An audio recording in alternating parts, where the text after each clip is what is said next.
하나님의 충만한 임재라는 제목으로 하나님의 말씀 전하도록 하겠습니다. 제가 처음으로 전도사로 사역을 맡게 되었을 때를 기억합니다. 5세에서 7세 유치부 아이들 앞에서 설교한다는 생각에 긴장이 되었고 일주일을 7분도 채 되지 않는 설교를 준비했었습니다. 그리고 토요일 날은 정말 기억납니다. 긴장하고 또한 해서 잠을 꼬박 새웠습니다. 아니 이래도 되나? 아니 7분 설교이고 그리고 어린 아이들을 대상으로 설교를 하는데 그렇게 긴장이 되고 얼마나 두려운지 토요일 날 잠을 꼬박 새우고 갔던 기억이 납니다. 설교를 열심히 했습니다. 그리고 2부 때는 영어 유치부를 설교하게 되었습니다. 근데 5세에서 7세 아이들이 아니라 아이를 안고 있는 어머니도 보였고, 그리고 2세, 3세는 막 뛰어다니고 난리가 났습니다. Calm down, calm down. 그래서 hello 하면서 설교를 하고 했던 기억이 있는데 그때 긴장감을 잊지 못합니다. 오늘 본문은 가슴 벅찬 첫 예배가 드려진 날입니다. 아론에게 있어서입니다. 아론이 제사장으로 임명을 받고 처음으로 예배, 제사장으로 진행되는 예배가 오늘 본문 9장입니다. 레위기 8장에서는 하나님께서 아론과 그의 아들들을 대제사장과 제사장으로 세우십니다. 위임식이 있었습니다. 그리고 오늘 본문을 통해서 제사장으로서 처음으로 하나님께 예배드리는 그날 아론이 얼마나 긴장되고 떨렸겠습니까? 그렇게 두렵고 떨리는 기다림 가운데 오늘 본문 1절 8일째 되던 날 아론과 그의 아들들이 모든 이스라엘 장로들과 백성들을 다 불러놓고 첫 예배를 드립니다. 8일째 날 첫 예배 때 가장 먼저 드리는 것이 무엇입니까? 속죄제입니다. 그런데 레위기 8장 이임식에서 이미 무려 7일 동안 매일의 속죄 제사를 드렸습니다. 그런데 8일째 되던 날 동시에 첫날 예배 때에도 하나님의 명령은 속죄 제사를 드리며 내게 나오라고 말씀하는 것입니다. 여기도 아이들이 소리가 들리네요. 확실히 이 하나님의 명령에는 어떤 배경이 깔려 있습니까? 인간의 죄, 인간의 죄악성이 깔려 있습니다.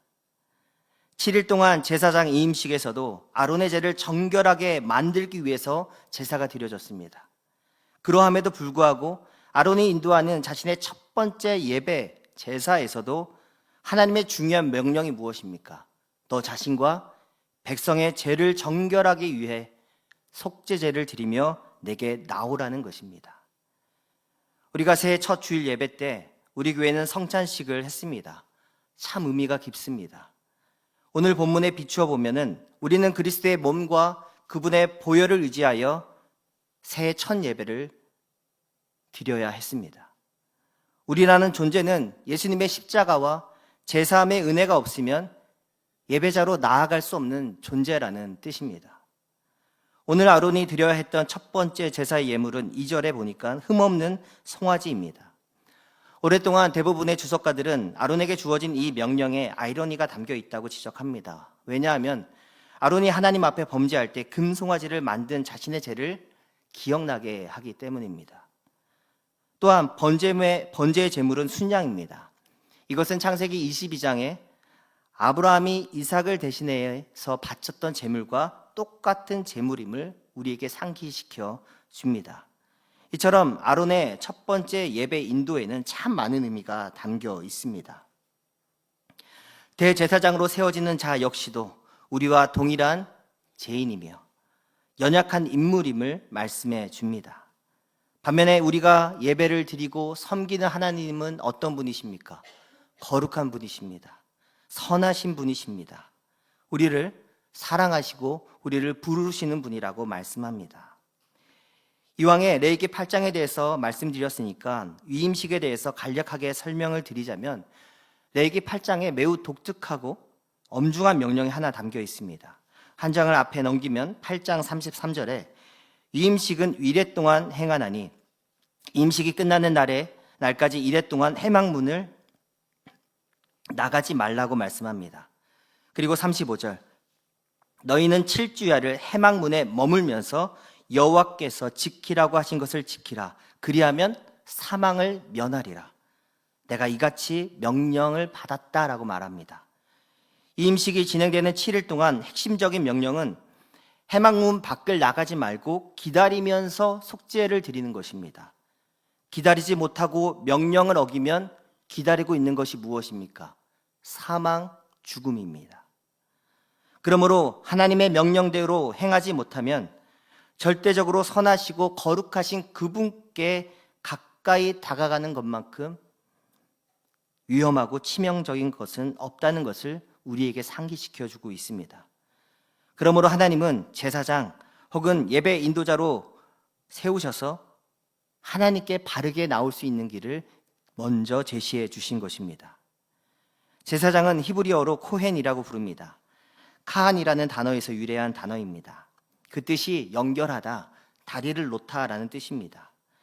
제사장은 먼저 하나님과 자신 사이에 다리를 놓으라는 명령을 받습니다. 제사장은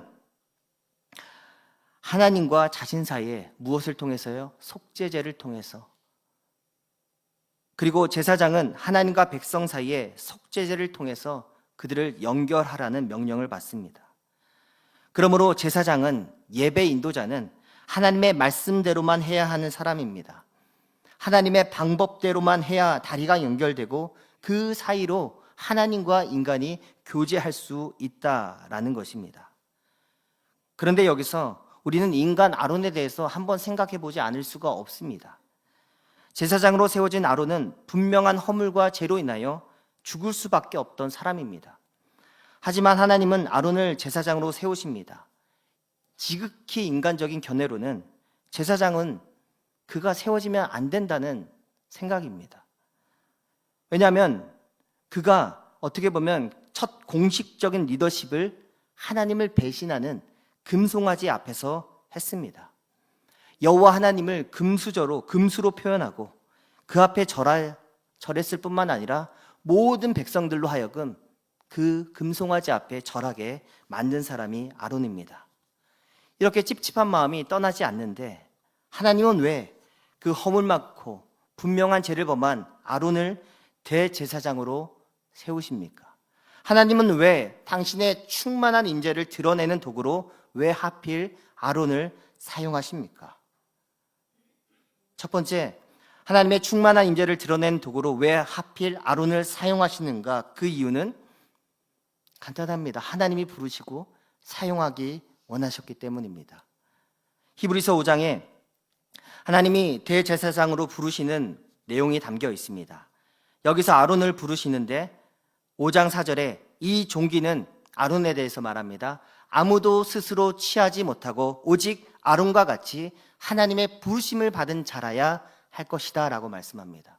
그 다음 5절에는 또한 이와 같이 그리스도께서 대제사장 되심도 스스로 영광이 취하심이 아니고 오직 말씀하신 이가 그에게 이르시되 너는 내 아들이니 내가 오늘 너를 낳았다 내가 너를 불렀다 라고 말씀하시며 아론의 부르심과 그리스도 예수의 대제사장의 부르심을 동격으로 같이 하고 있다라는 것입니다.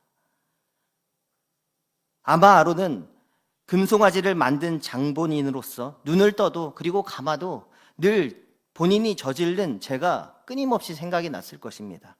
늘 싸우고 고뇌하며 회개했을 것입니다. 그리고 하나님 앞에 섰을 때 그분께 가까이 다가가기가 두려웠을 것입니다. 늘 긴장했을 것입니다. 그런데 그 죄와 영적인 심연은 스스로 해결할 수 있는 것이 아님을 깨닫게 됩니다. 그리고 서두에 말씀드린 대로 하나님은 아론에게 무엇을 드리라고 말합니까?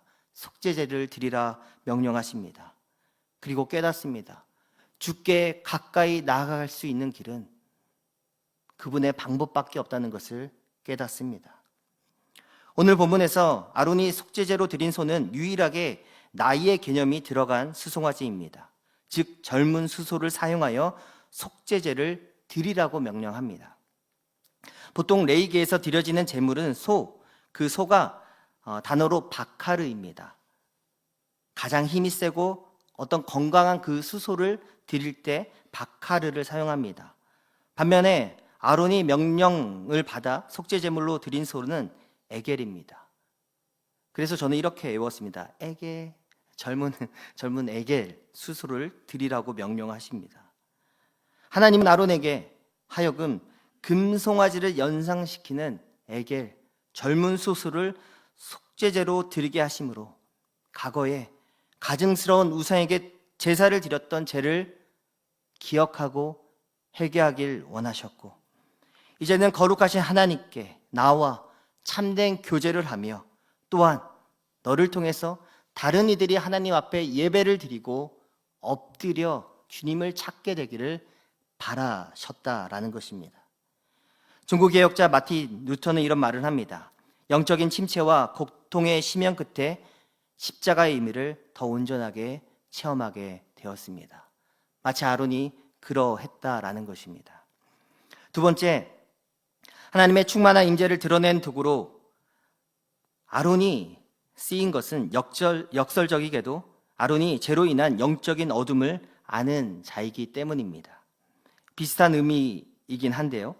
아론은 하나님의 영광에 거룩한 영광을 드러내기에 마치 하늘과 땅의 차이처럼 그 낙차가 큰 죄인임을 스스로 알았다라는 것입니다. 스펄전 목사는 하나님의 귀에 가장 감미로운 찬양은 밤에 부르는 찬양이라고 말합니다. 아론은 자신이 큰 죄인이고 죄에 대한 징계로 하나님의 얼굴을 똑바로 볼 수 없는 지극히 밤의 괴로움과 영적인 암흑 속에서 지내본 사람입니다. 하나님이 그러한 사람을 부르셔서 하나님을 찬양하고 노래하게 하셨다라는 것입니다.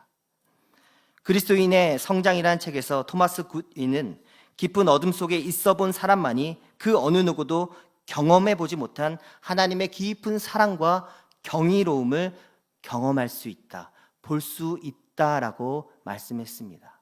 우리 성도 여러분 중에도 그런 분들이 있는 줄 압니다. 깊은 어둠을 경험했고 또한 너무나 지극히 괴로운 밤을 경험해 본 사람들.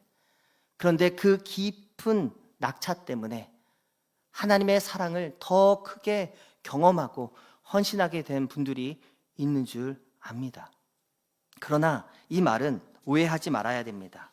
깊은 어둠을 경험하고 그 속에 들어가라는 의미가 아닙니다. 아론은 본인이 모세도 제치고 또한 하나님도 제치고 스스로 1인자가 되어본 사람입니다. 언제든지 얼마든지 다시 내가 최고야, 내가 모든 사람들을 이끌 수 있어, 교만의 병으로 죽을 수도 있는 사람입니다. 그런데 하나님이 그를 부르신 것, 그를 이끄신 것, 그러므로 그가 하나님을 섬길 때 얼마나 겸손함으로 나아갔는지도 우리가 생각해야 한다라는 것입니다. 필립 얀시는 하나님께 실망했습니다 라는 책에서 가장 혼란스러울 때, 안개가 자욱히 꼈을 그때가 바로 믿음이 가장 자라며 하나님과 더 깊은 친밀함을 느낄 수 있는 시기다라고 말했습니다. 어떻게 느낍니까? 겸손한 자가 느낍니다. 철저하게 낮아진 자가 그 깊은 어둠 속에서 하나님의 사랑을 갈구하며 하나님의 사랑의 폭포수를 경험할 수 있다라는 것을 기억하셔야 합니다. 그러므로 아론은 자신이 지금 살아있는 것과 그리고 더 나아가 사람을 살리는 제사장이 된 것은 하나님의 사랑과 신실함 외에는 없다는 것을 온몸으로 깨닫습니다. 전율하며 깨달았다라는 것입니다. 성도 여러분 중에도 혹여나 영혼의 어두움의 밤을 지내고 계시고 죄로 인한 짙은 안개와 혹은 언니를 알 수 없는 먹먹한 먹구름으로 인해서 침체와 힘듦을 겪고 계시다면 오히려 바로 지금 이때가 하나님이 나를 찾아오실 때는 아닌가, 더 깊은 친밀함을 경험하게 하시기 위한 하나님의 변곡점은 아닌가 생각하시며 더 엎드리고 더 하나님을 예배할 수 있기를 부탁드립니다. 아론은 역설적이게도 죄로 인한 영적인 어둠 그 중심부에서 하나님의 충만한 임재를 경험하게 되었습니다. 마치 베드로가 예수님을 3번 부인한 후에 부활의 예수님을 만납니다. 그리고 예수님이 몇 번 질문하십니까? 3번 연속으로 질문하십니다. 네가 나를 사랑하느냐? 베드로로 하여금 그때 죄를 생각나게 하는 거죠. 베드로가 대답합니다. 내가 주님을 사랑하는 줄 주께서 아십니다. 3번 연속 대답하였고 마지막 3번째 질문은 고민하며 대답했다라고 이야기합니다. 그런데 예수님이 그 대답이 끝나기가 무섭게 베드로에게 무엇이라고 대답하십니까? 내 양을 먹이라. 내 양을 치라. 내가 너를 세우리라 말씀하시는 장면을 기억하실 것입니다. 아론을 사역자로 세우시고 내 양을 먹이라, 내 양을 치라 부르시는 모습과 겹쳐집니다. 제사장은 다리를 놓는 사람입니다. 그 다리가 연결되므로 백성들은 예배 가운데 제사함의 은총과 하나님의 임재를 경험하게 될 것입니다. 베드로전서 2장 9절에 너희는 택하신 족속이요 왕같은 제사장이요 거룩한 나라요 그의 소유가 된 백성이라고 말씀하셨습니다.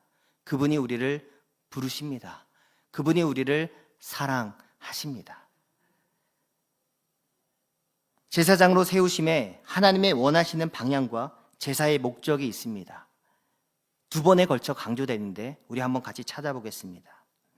하나님의 백성들이 예배 가운데 여호와 하나님 만날 것을 기대하라고 하나님은 말씀하시는데 4절 후반절에 보니까 4절 후반절 9장 4절에 오늘 여호와께서 너희에게 나타나실 것입니다.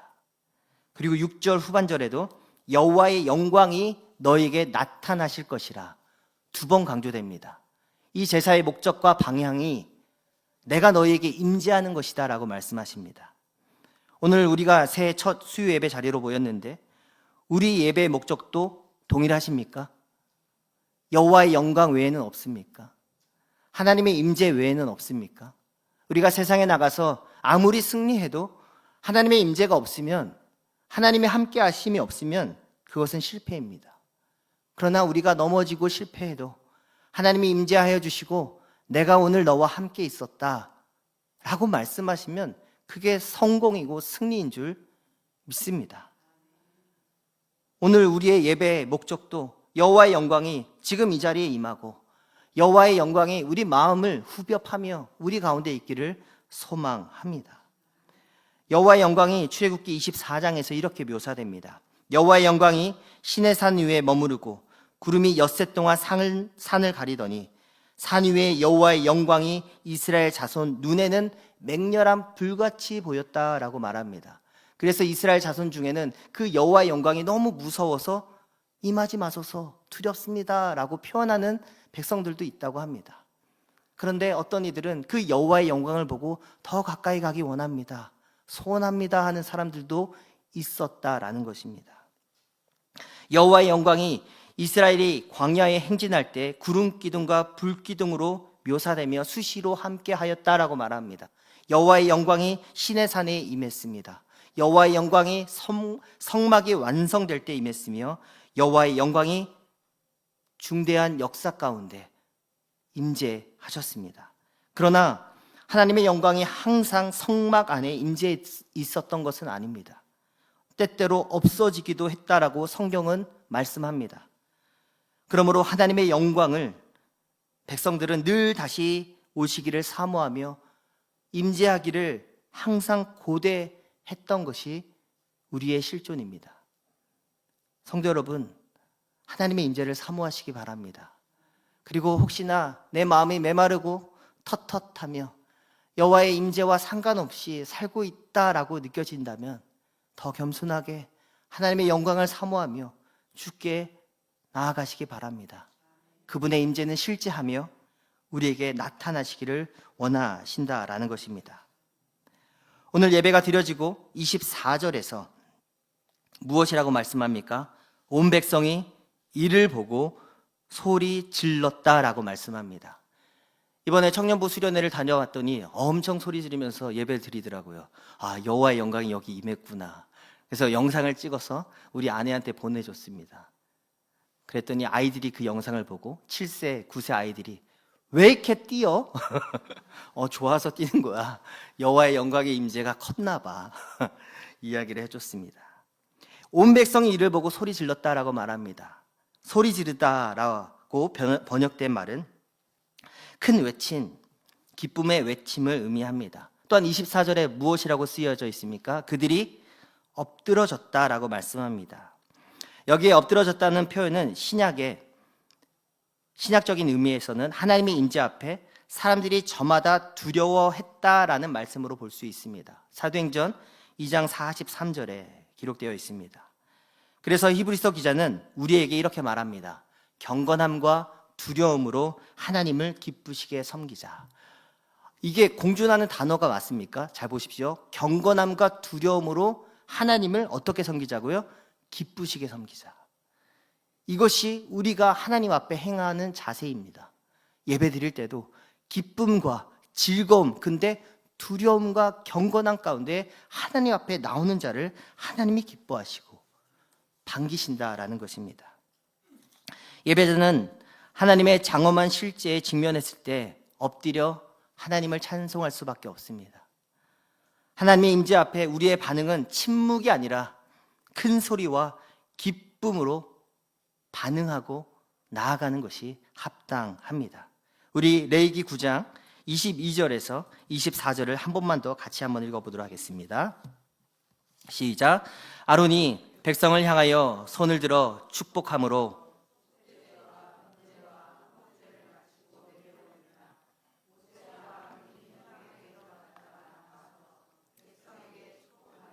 여호와의 영광이 온 백성에게 나타나며 불이 여호와 앞에서 나와 제단 위에 번제물과 기름을 사른지라 온 백성이 이를 보고 소리 지르며 엎드렸더라. 23절에 모세와 아론이 회막에 들어갔다가 나와서 백성에게 축복하며 여호와의 영광이 온 백성 위에 임함을 보게 됩니다. 이처럼 하나님의 최종적으로 아론을 부르시는 목적, 그리고 백성들을 예배의 자리로 초청하시는 목적은 제사함의 엄청난 은총과 하나님의 임재로 인한 충만한 환희와 감사입니다. 그리고 거기에 플러스 경외심 가운데 두려워하는 마음으로 주를 섬기는 것인 줄 믿습니다. 시편 89편 15절에 이렇게 말합니다. 즐겁게 소리칠 줄 아는 백성은 복이 있나니 여호와여 그들이 주의 빛 얼굴빛 안에서 다니리로다 말씀합니다. 이 시간에 말씀을 정리하기 원합니다. 첫째, 우리는 죄인입니다. 그런데 둘째, 우리 하나님은 거룩하십니다.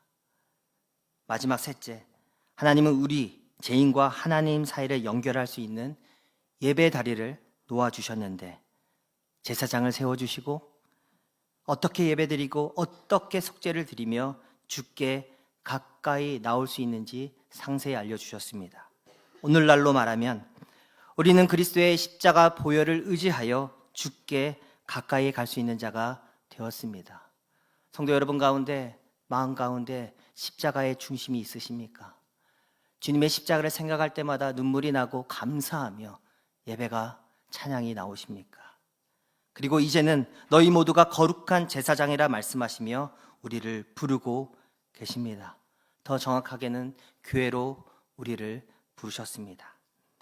교회 안에서 하나님의 영광을 보며 주님의 임재를 체험하는 은혜를 기억하며 우리가 함께 불렀던 찬양 내 눈 주의 영광을 보내 우리 함께 찬양하며 나아가기 원합니다.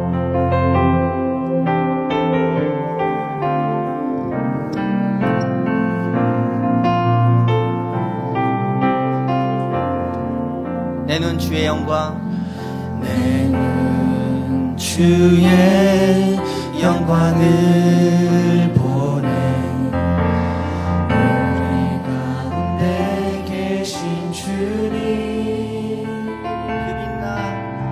그 빛난 영광 온 하늘 덮고 그 찬송 온 땅 가득해 주의 영광을 보내 찬송 가운데 서신 주님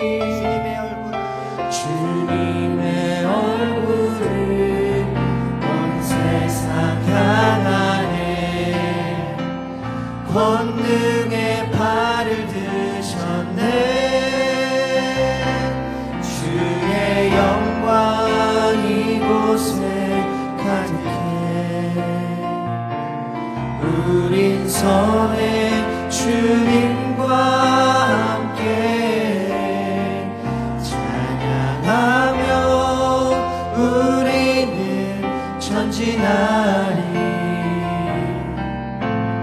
모든 열방 주 볼 때까지 주의 영광 이곳에 주의 영광 이곳에 가득해 우린 선의 주님과 함께 찬양하며 우리는 전진하리 모든 열방 주 볼 때까지 이 시간에 함께 기도하기 원합니다. 이 교회 안에 주님의 영광이 충만하길 소망합니다. 2025년 장지교회 이곳에 한 분 한 분이 앉으실 때 그 자리에 앉을 때 주의 영광을 경험하고 하나님 앞에 예배하고 기도하고 찬양할 수 있게 하여 주시옵소서. 또한 이 시간에 기도하실 때 담임 목사님과 사역자들을 위해 기도해 주시고 나도 세상에 하나님을 연결하는 제사장으로 부르셨는데 그 은혜 가운데 사역을 잘 감당하게 해달라고 이 시간에 주여 한번 부르고 기도하도록 하겠습니다. 주여 하나님 아버지 감사합니다. 아버지 이 교회 안에 하나님의 영광이 충만하기 원합니다. 25년도에 많은 성도들이 이곳에 들락날락하며 하나님 앞에 예배드릴 때인데 하나님 이곳에 들어올 때 하나님의 영광에 압도될 수 있게 하여 주시고 주의 충만한 임재 가운데 이곳에 예배드리며 무릎을 꿇게 하시고 하나님께 예배드리며 주께 고백하며 찬양하게 하여 주시옵소서. 한 사람도 교만하지 않게 하시고 겸손하게 주님 앞에 무릎 꿇으며 자신들의 죄를 자복하며 주님 앞에 나를 사용해달라고 제발 나를 사용해달라고 나를 쓰임새 있게 인도해달라고 기도할 수 있는 사람들 될 수 있도록 은혜를 베풀어 주시기 간절히 소망합니다. 또한 이 시간에 기도합니다. 하나님 이 교회 가운데 사역하는 우리 담임 목사님과 사역자들 한 사람 한 사람을 붙잡아 주시옵시고 하나님의 충만한 임재 하나님의 사람들을 예배 자리를 인도하는데 부족함이 없도록 붙잡아 주시고 인도하여 주시옵소서. 예배 그리고 하나하나에 행해지는 사역들과 공과들 하나님 붙잡아 주시고 은혜를 베풀어 주셔서 그 하나하나의 사역 가운데 은혜와 임재가 있게 하여 주시옵시고 하나님의 지도하심과 성령의 임재가 넘쳐날 수 있도록 도와주시옵소서. 또한 여기에 모인 성도들 한 명 한 명 세상에 하나님을 연결하는 제사장으로 부르셨는데 은혜 가운데 그 사역들 잘 감당할 수 있도록 은혜를 베풀어 주시옵시고 은총을 베풀어 주시기 간절히 소망합나이다. 하나님 이 일을 위해서는 하나님의 충만한 임재가 필요합니다. 이 일을 위해서는 하나님의 넘치는 은혜가 필요하오니 우리 한 사람 한 사람 가운데 그 십자가의 희생과 그 십자가의 은혜를 기억하며 담대하게 나아갈 수 있도록 도와주시옵시고 은총을 베풀어 주시기 간절히 소망합나이다. 아버지요 도와주시옵소서. 아버지요 함께하여 주시옵소서. 주님의 임재가 필요합니다. 넘치도록 부어주시옵소서. 하나님 생곁의 나무처럼 아버지의 공급하심을 경험할 수 있도록 도와주시옵소서. 주 하나님 감사합니다. 이 시간에 한 가지 더 기도합니다. 전도와 하나님의 임재를 한 번 더 기도하기 원합니다. 아직 예배가 없고 하나님의 임재를 경험하지 못한 이들이 많습니다. 부름받은 우리들이 다리를 연결해야 할 줄 믿습니다. 나와 연결된 사람들이 하나님의 얼굴을 만나고 또 하나님께 예배드리는 예배자들로 세워질 수 있게 해달라고 내 주변에 아직도 예배가 없는 자들이 주께 나올 수 있고 하나님의 임재를 경험하게 해달라고 우리 한 번 더 마지막으로 묵상으로 기도하며 나아가도록 하겠습니다.